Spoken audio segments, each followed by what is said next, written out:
Sa katong gamay pa ko, luoy ko permi, yakit nga estudyante.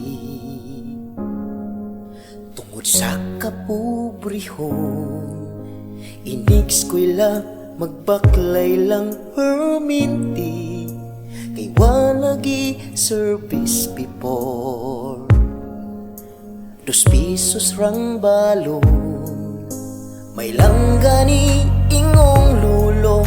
Pagkaluoy gyud sa kong apo, gihatag niyang gamayng kabaw, ug sakyan ko sa adlaw-adlaw.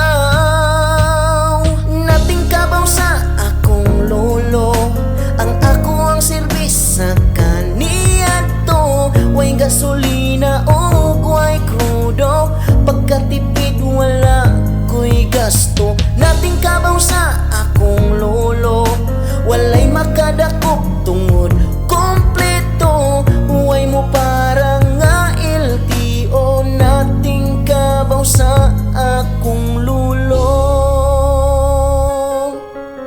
Inig parking dili na ko mo side stand, kay nagtindog nagyudaan ang duha ka center stand. Ang buhaton mangitag kahigtan, kanang dili mainitan, para di ko makusnitan. Kay ang sultira bang lulo, ang